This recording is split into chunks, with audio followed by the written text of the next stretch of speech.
Vamos a tener el placer de poder charlar con uno de los mejores entrenadores que ha dado la Liga Nacional de Básquetbol, ¿sí? Hoy en el equipo subcampeón, ¿sí? Instituto de Córdoba. Diego Badel, muy buenos días. Aldo Marchesini, somos Mundo Básquet, desde Chivilcoy, provincia de Buenos Aires, aquí en la República Argentina, hacia el mundo por Twitch y por YouTube. ¿Cómo estás, Diego? Hola Aldo, buen día, ¿cómo estás? Trabajando seguramente, ¿sí, no? Sí, sí, recién termina el entrenamiento, pero recién, subí corriendo. Bueno, te agradezco muchísimo tu predisposición, como siempre, sos muy, muy amable cuando te requerimos, así que, bueno, lo valoramos muchísimo. Trabajando la puesta a punto, diríamos. Sí, estamos un poco en eso, en un poco la recta final para el inicio de la Liga Nacional, eh, y tratando de todas las propuestas que hicimos, puliéndole los errores y mejorando las situaciones que nos faltan, para poder tener un bagaje completo tanto en defensa y en ataque. Así que, bueno, sí, sí, sí, en la recta final. El roster, ¿cuál va a ser, Diego? Repiten varios jugadores. Sí, te los digo por puesto porque me acuerdo mejor. Vildosa, Huelan, Copelo, Moussa, Monachi, Boom, Saiz, Garelo, Caicedo, y ahí me estoy olvidando a alguien. Dije 9, me parece. Eh, Kadir, Pomare, ese es el plantel y tenemos una ficha libre. Diego, los objetivos siempre en instituto los últimos años fueron de máxima, ¿no? Siempre uno, cuando viene a una institución que viene jugando en las últimas 7 temporadas,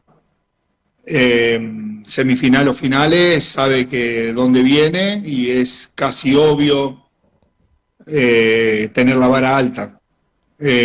Considero muy importante renovarse mentalmente para soñar, poder tener la capacidad de soñar de nuevo con cosas importantes y, y no creer que por lo hecho ya te pone de por sí en algún lugar de privilegio, sino que repasemos un poco lo que nos ha pasado en la cabeza y los esfuerzos que hemos hecho para llegar donde ha llegado el equipo con una nueva ilusión. Eso es lo que estoy tratando de transmitir para los, para los nuevos que sepan dónde vinieron y para los que estaban, que después de un exitoso proceso de Lucas Vitoriano tengan otra vez una ilusión nueva, ¿no? Las competencias son que vas a jugar Liga Nacional, Champions League, y vamos a jugar creo que la Supercopa, claro. esa que se juegan los últimos finalistas, que Y no, lo, no sé cuál es la fecha todavía. estamos hablando con Diego Badel, el coach de Instituto de Córdoba en la Liga Nacional Argentina. Diego, los amistosos, ¿realmente se sacan cosas positivas? ¿El jugador se predispone intensamente a jugarlos? Porque, bueno, hay una dicotomía respecto a eso. He hablado con algunos otros entrenadores que no coinciden mucho en, si bien hay que jugarlos, pero en ese aspecto el jugador es como que juega con cierto temor, no sé si es la palabra correcta. Por algunas cosas de las que dijiste y otras más, yo tengo mi criterio con respecto a los amistosos. A mí los amistosos me gustan que sean al estilo de los que tuvimos este año, por ejemplo, un torneo en Rosario con otros equipos de la liga, con árbitros, televisión, gente, muy, muy, muy formal el marco. Eh, Me parece que eso favorece también a que cualquier especulación de algún jugador se achique bastante y se acerque a la realidad, ¿no? Cuando son esos partidos amistosos de mañana que dirige un entrenador y esos partidos a mí no me gustan, considero que es mejor un entrenamiento. Eh, Por más que, por más que la oposición de otro equipo siempre te ponen algunos problemas nuevos. Si uno no tiene el marco correcto y como dijiste vos, a veces la predisposición full no es real. Y a mí le escapo bastante. Por ejemplo, ahora elegimos seguir entrenando en lugar de jugar otro amistoso.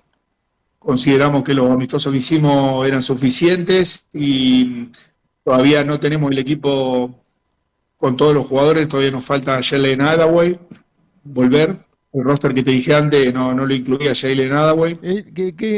Diego, es un interno? No, es un 3-2. 3-2. Y Keylan Boone es un 4-3. 4-3, exactamente. Después, Diego, el lugar que nos faltaría en lo que se ve en una primera medida, nos faltaría un jugador interno. claro, es una ficha, me dijiste que te guardás. Sí, hay una decisión del club de esperar un poco para ver cómo corre el año y el equipo y después intentar reforzarlo para cuando juguemos los torneos internacionales. ¿Qué instituto veremos, Diego? Tácticamente, estratégicamente.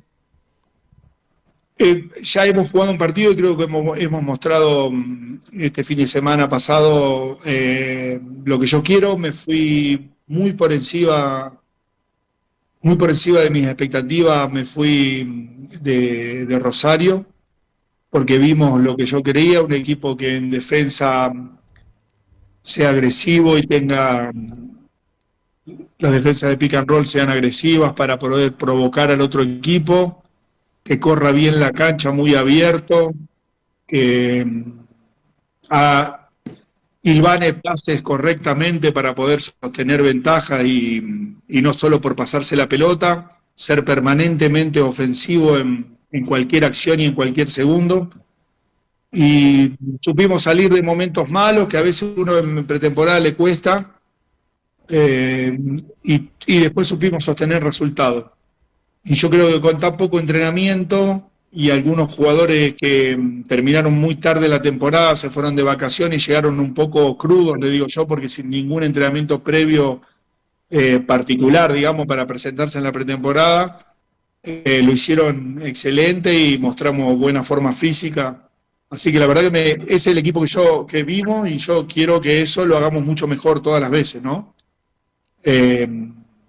Tanto la agresividad defensiva como la lectura de juego en ataque y que seamos permanentemente ofensivos en cada segundo. Diego, Diego Badel, estamos hablando con el coach FIBA de Instituto de Córdoba en la Liga Nacional Argentina. ¿Sos de determinar claramente los roles ofensivamente o hay libertad? Vos dijiste que eres un equipo bien lineal, jugadores que ataquen, que haya lectura, bueno, espacios. Yo creo que para jugar bien es determinante transmitir el rol que uno le quiere dar al jugador. Por supuesto, hay matices, ¿no? Yo divido a los jugadores en tres, los encasillo en tres lugares, con un gris, que es su característica, ¿no? Los portadores de balón o ball handlers, los spot-up players que están esperando, digamos, los jugadores que esperan mucho más de lo que tienen en el balón, y los jugadores bloqueadores que pueden rolar, hacer pop o roll. Después hay matices, quién puede hacer un pop, quién puede, siendo un jugador interno, jugar un pick and roll de determinada manera, qué jugador de spot-up puede jugar un pick and roll de alguna manera, porque algunos jugadores no son buenos dribleando mucho, pero con 2 dribbling pueden hacer un buen pick and roll. Exactamente. Entonces prepararlos para que puedan, con situaciones de handoff, pick and roll, Claro. acomodarles la situación para que no tengan que driblear tanto y así estimular también que todo el mundo tenga lectura. Obviamente que las proporciones del tiempo en que se juega, el ball handler va a terminar jugando más que el otro, porque si es a la inversa me parece que vamos a jugar mal. Claro. Repartiendo esos roles, un poco buscándole la característica a cada uno, el traje a medida, ir encontrándole los escenarios para que pueda explotar como sus virtudes, ¿no? Yo hago eso, no sé si es lo mejor, pero yo determino claramente los roles. Diego, respecto al rebote ofensivo, ¿tenés una regla determinada? ¿Será de acuerdo al rival? Y bueno, que no te sorprendan con conversiones, ¿no? de ataque rápido. Bueno, yo con el rebote ofensivo tengo un pensamiento, siempre trato, y hasta este año traté de que sea muy controlado, sino el perimetral del lado opuesto que está en el córner, que entre a probar a ver si puede combatir el rebote, el número 5 casi siempre que esté cerca y los demás hacer una pequeña carrera inicial para volver. Este año estamos probando ir todos al rebote controladamente, cada vez que hay un tiro y la pelota está en el aire, todos empujar para adentro. Nos está saliendo bastante bien. Me parece que en esa un poco nuevo número que ha salido de cuántos contraataques te comes por tener esa intención permanentemente, hay una señal de que se puede ser, que puede ser una herramienta mucho más productiva si uno la persiste en el tiempo.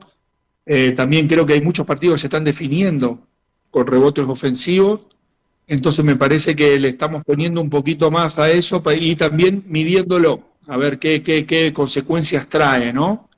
Porque el descontrol de ir al rebote ofensivo te puede traer lo que dijiste vos, Aldo, y te puede exponer mucho, pero también si lo controlamos un poco y lo podemos ponerles pequeñas reglas, también de acuerdo a los jugadores que uno tiene y al rival, me parece que se le puede sacar un provecho mayor. Este año estamos intentando hacer eso, yo no lo había hecho, y nos está saliendo bastante bien.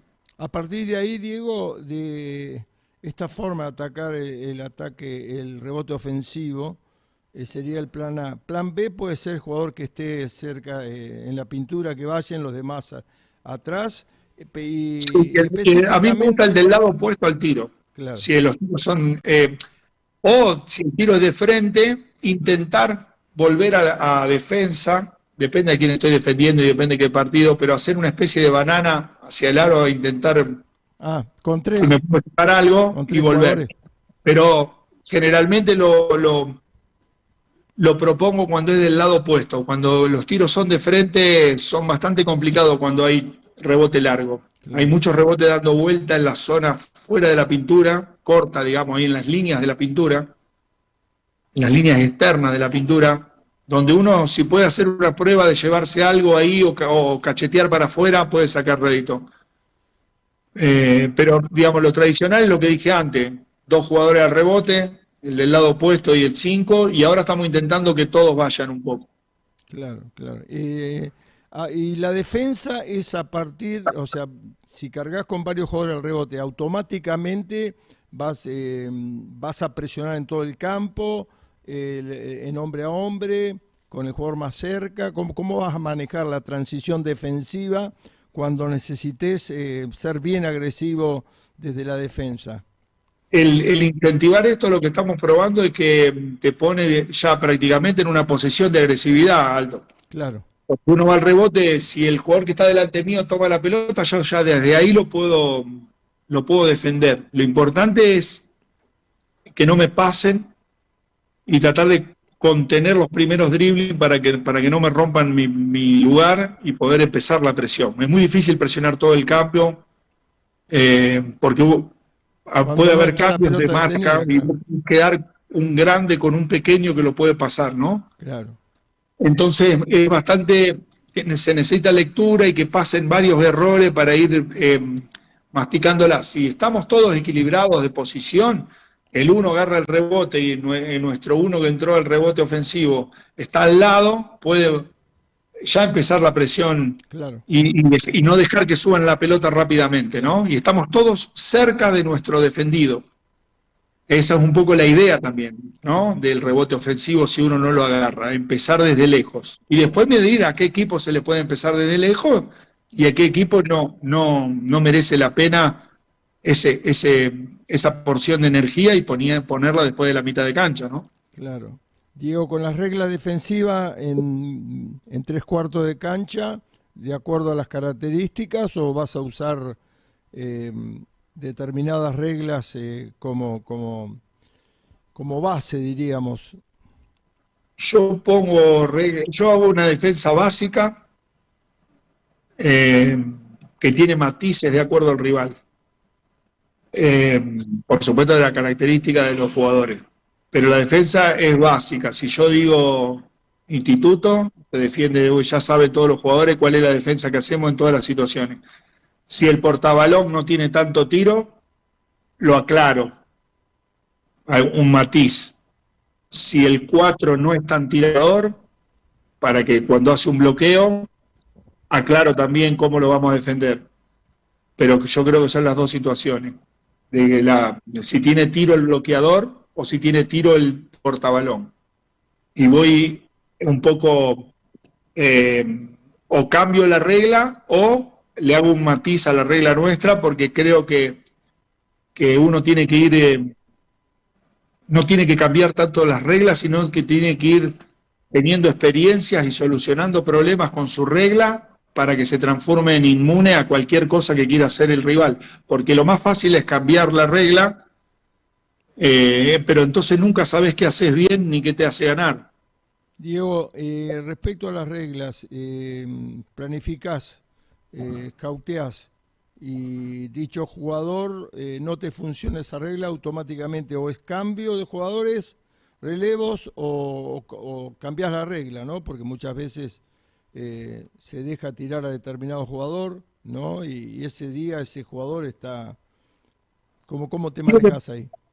Depende del partido, Aldo. Hay veces que uno propone una regla y el jugador la castiga, pero si un jugador que no es tan bueno del tiro del dribbling de 3 puntos mete los dos primeros del dribbling de 3 puntos, ¿eso se transforma en un cambio de regla o vamos a sostener y pensar en el promedio que puede hacer ese jugador en un partido entero? Claro, claro. ¿Cómo vamos a pensar? No salió bien porque la metió, pero la metió porque nosotros estamos proponiendo.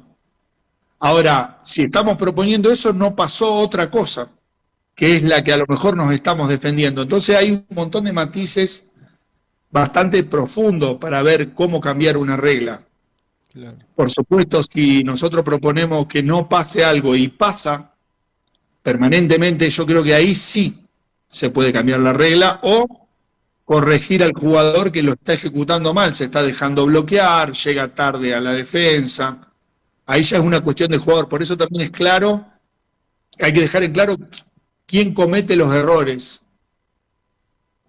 sin ninguna cosa personal en la regla, ¿no? Quién es bloqueado, quién no puso los brazos, quién llegó a destiempo, y con eso poder mejorar tu regla sin cambiarla, y si no cambiarla, pues no hay ningún problema. ¿Defensa alternativa, Diego? Y yo utilizo la zona, pero a veces lo que me pasa en mi interior es que a veces siento que los jugadores defienden bien lo que estamos proponiendo y me cuesta bastante poner la zona. Claro. Si bien la utilizo más a veces como sorpresa y como momento, pero lo que utilizo muy poco es la presión todo el campo con doblaje. Prefiero tomar el mismo riesgo en mitad de cancha, ser agresivo en el pick and roll. Por eso uno lo puede hacer un partido para cambiar un ritmo, pero no es habitual en la idea de juego. Es más habitual que arriesguemos en mitad de cancha permanentemente que de vez en cuando hagamos toda la cancha algo. Claro. Y después tener la zona y depende también, hay que verla un poco en el entrenamiento, qué somos capaces de hacer en la zona. Si hay jugadores que la entienden, que la comprenden. Y bueno, esas zonas mutantes que se usan ahora también me gusta, que arrancan en zona, terminan en hombre. Eh, lo que yo le doy mucha atención es que defiendan bien lo básico hombre a hombre. Después todo lo demás, El pues, uno contra lo uno. comienzo. Diego, el tema de la rotación, ¿la tenés estipulada? ¿Hay cambio castigo o está estipulada la rotación? Y jugarás seguramente con 10 jugadores por siempre tus equipos han sido muy intensos en los dos costados de la cancha. Yo soy bastante conservador con la formación inicial, salvo en algún equipo donde me convenía cambiarla por característica del oponente. Por eso no lo puedo garantizar ahora, pero yo soy un poco cambio-castigo. Soy mucho más de dar una oportunidad y esperar un poco. El manejo del error me parece que marca la característica del entrenador. Y yo soy uno de los que espera un poco. No soy tan cambio-castigo. Puede haber algunas excepciones donde algún jugador entre y haga todo mal, ¿no? Por eso le exijo a los jóvenes que empiecen a jugar desde lo simple, que es defender bien, no perder balones, y si pueden que metan el tiro abierto porque van a tener más oportunidades de los demás, y que jueguen no con miedo, pero con el margen de error bajo. Entonces, si un joven entra y él tiene las dos primeras son dos errores, lo más probable es que parezca un cambio-castigo, pero no es. Claro. No soy tanto de eso. Con la adversidad, ¿cómo te llevas? O la frustración, no sé, una de las dos palabras, durante el juego. ¿Yo o el equipo? El equipo. ¿O cómo lo vas a manejar? Porque la parte emocional... No sé. Yo creo que la frustración y la adversidad no son lineales. Claro. Porque vos no sabés por qué te frustrás precisamente. Y tampoco puede a uno a veces puede decir, no la está metiendo, se frustró. Me parece que es un mundo un poco más profundo y la verdad que yo no tengo ninguna fórmula para manejar la frustración. Me parece que sería un poco irresponsable si yo digo que tengo una fórmula. No, nosotros cuando nos frustramos, yo hago estas tres cosas y me parece que te estaría verseando, Aldo. Claro. Yo hago lo mejor, yo pienso mucho en lo que está pasando realmente en ese momento y qué se puede hacer, qué palabra puede ayudar o despertar, porque nada es igual, nunca. Porque los compañeros son distintos, porque los jugadores son distintos, porque la situación es distinta, porque también el afuera, tanto sea el público, las redes, la familia, juegan en la frustración. Y yo no creo tantas en las frustraciones de ese momento. Se frustró de golpe, ¿viste? Me parece que hay una acumulación de cosas que yo no sé tanto de esas cosas, pero sí puedo percibirlas. Para que el jugador alcance su potencial, Diego, ¿tenés, no sé, algún método? ¿Cómo? Empezame de nuevo la pregunta, Alto, que justo No, me parece para que el jugador logre su potencial desde lo emocional y de lo basquetbolístico. No, método no tengo, yo tengo un discurso que me parece que es lo único que podemos hacer, ¿no? Porque yo no creo que nadie juegue mejor porque yo lo entreno. No lo creo.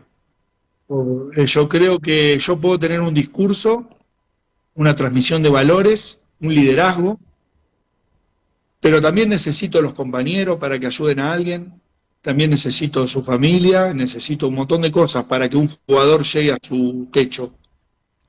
Yo recomiendo cosas que creo que son esenciales, desde comer, dormir y entrenar, ¿no? Y cómo hacer eso, y cómo estar concentrado. Ahora estoy recomendando mucho venir al entrenamiento de la mañana sin mirar tanto la pantalla, salvo que tengan que pagar cuentas o hacer cosas, digamos, de una vida normal, pero menos redes sociales para fomentar la concentración. Pero yo creo que está mucho menos está mucho menos ligado a nuestras manos que lo que creemos. Yo creo que el jugador, para que llegue a su techo, hay un conjunto de cosas muy grande y no creo que tener un método, porque las personas son distintas, los lugares son distintos. Lo que sigue es transmisión de valores y discurso. El método me parece que es una cosa mucho más profunda y más encasillada en etapas. Lo que sí, me parece que sí hay jugadores que necesitan ejemplos de otro, jugadores que necesitan fracasar para ver lo que es sufrir. y hay otros que todo les es fácil y creen que siempre va a ser fácil, y hay que ir a cada uno guiándolos, me parece. Diego, ¿qué ¿Conoce liga? algo, algún entrenador que tenga un método para que alguien llegue a su máximo? Avisar. Si hay alguno que la soberbia lo supera. Y bueno, vos avisame porque capaz que le copio. Diego, tendremos una liga diferente aparentemente por la cantidad de jóvenes que han vuelto, ¿no? Sí, jóvenes y no tan jóvenes. Yo creo que esta va a ser la mejor liga de los últimos 6 años, calculé yo 7, en paridad, porque los jugadores que han venido a reforzar la media de los equipos de un poco más el medio. No sé si me explico. Sí, sí, correcto. Entonces, ya hay planteles un poco más largos con jugadores de un poco más de experiencia, y el jugador que viene de afuera viene distinto, porque viene de esforzarse para rendir todas las noches porque es muy evaluado afuera. Entonces es como que un poco aprendió a morder el polvo de lo que les pasa a los americanos cuando vienen acá y uno los critique, son el primer chivo expiatorio de todo equipo. Entonces me parece que hay un montón de jugadores que han crecido en ese punto muchísimo. Y lo he hablado con jugadores y lo he escuchado. Cuando vos jugás afuera y no tenés contención, ni compañero, ni tenés un margen, jugás mal una noche, a la otra noche tenés que jugar bien. Y ahí también juega un poco lo que hablábamos, cómo alguien llega a su máximo rendimiento, con una exigencia casi obvia que te da el medio, ¿no? Claro, claro. Sí, sí. Entonces me parece que vamos a ver una liga buena, una liga pareja como siempre, con un poco más de combate en el resultado de partidos un poco más. Vamos a tener que también ver el funcionamiento de cada equipo, porque hay un montón de equipos que tienen mucho potencial. Después no sé si lo podés lograr, pero por los nombres y todo están un poco más completos que otros años. Diego, la última, ¿cómo le das mucha importancia a las estadísticas avanzadas? Sí, mucha. Por lo menos para mi toma de decisiones. No sé si la transporto a los jugadores y la traslado lo suficiente. Yo trato de ser medido en el traslado del número, porque el número es tan contundente a veces que te pone en un lugar de soberbia intelectual, ¿no? Que nadie te puede discutir nada. Y me parece que hay veces que tenemos que tener razón cuando hablamos y hay veces que hay que dejar un manto de piedad para los imponderables, ¿no? Pero yo le doy muchísima importancia en el análisis del rival y en el análisis propio.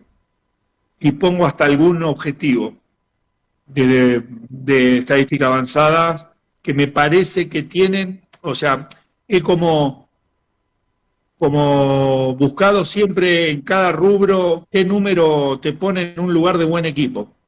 Claro, Entonces, es un poco lo aspiracional y es un poco más fácil que decir queremos ganar, ¿no? claro. Como objetivo. Diego, acá Eh, de Ravenna, sí. Italia, Josefina y Mario, gente que nos manda muchos saludos. Y me preguntan, dice, ¿qué es la experiencia? ¿Qué me decís respecto a eso? No vamos a responder con el peine, toda esa, que ya sabemos, ¿no? Pero la experiencia son una sumatoria de vivencias que te hacen comprender errores, que vas sumando cantidad de errores en cualquier rubro, ¿no? Sí, sí, Cantidad de errores y aciertos que te permiten predecir, y a lo mejor como este juego es un juego a veces que se reacciona instintivamente, cuando uno reacciona instintivamente estar mucho más cerca de hacer lo correcto, ¿no? Es muy difícil o hay que tener mucho talento para reaccionar instintivamente siempre bien a todo. Entonces me parece que la experiencia de esa sumatoria de tiempo en algo, dicen que hay que tener 10.000 horas en algo para ser un experto, Y generalmente el experto o el sabio tiene como una conclusión con mucho más elementos que uno que no tiene el tiempo de ese vivido. Me parece que va por ahí, ¿no? Eso no quita que alguien tenga muy buenos criterios sin tener tanta experiencia.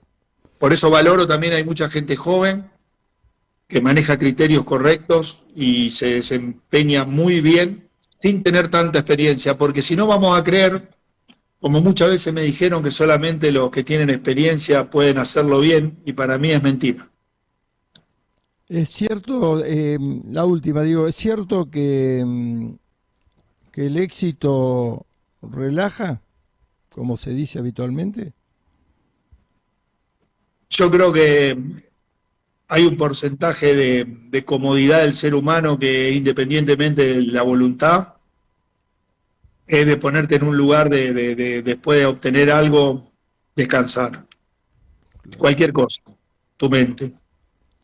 Y los mejores jugadores me parece que no se lo permiten, porque logran en el medio del éxito seguir con el mismo motor y olvidar todo y no ponerlo en ningún lugar del ego, seguir con el mismo ego, ¿no? Porque a veces uno va agrandando el ego con los éxitos y corre el riesgo de dejar de esforzarse lo suficiente para poder obtener las cosas. Carl, Yo creo que sí, claro, que claro. relaja un poco. Por eso hay que combatirlo. Yo siempre digo que hay que olvidar. Me gusta la palabra olvidar. Olvidar que ganamos y olvidar que perdimos. No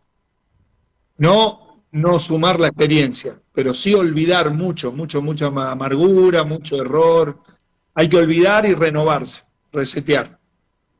Para ser entrenador de Liga Nacional, ¿qué se necesita, Diego? Y Eh, mantenerse, ¿no? Como lo Primero estás se haciendo vos. necesita audacia para tener un trabajo con tanta inestabilidad, capacidad y conocimiento sobre el juego. Yo creo que nadie puede entrenar que no tenga conocimiento sobre el juego. Después hay que tener un poco de suerte, porque las cosas que nosotros proponemos las hacen otras personas y hay que coincidir con esas personas que sean, que tengan el talento para poder ganar. Y me parece que hay que tener también un poco de constancia.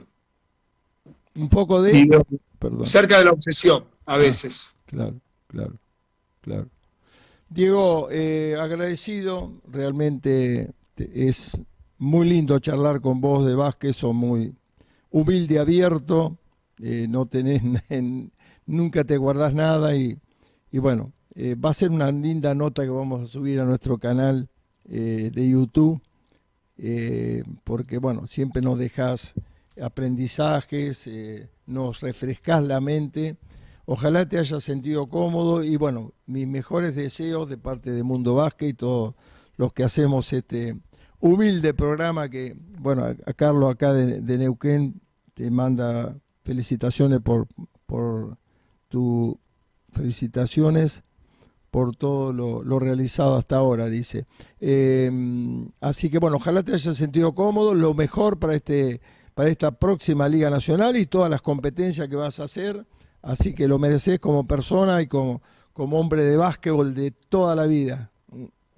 Bueno, te agradezco mucho, siempre me siento muy cómodo con vos, Aldo, haciendo nota. Te pido un poco de disculpas la otra vez que me llamaste porque estaba en un momento un poco, que sabrás entender, no podía hablar tanto, pero y me gustaba hablar con vos. Eh, También un saludo a toda la gente que te escucha y que me manda algún mensaje. Y cuando quieras, siempre estoy. Me llamás y conversamos. Te mando un abrazo grande, sabés que te quiero mucho.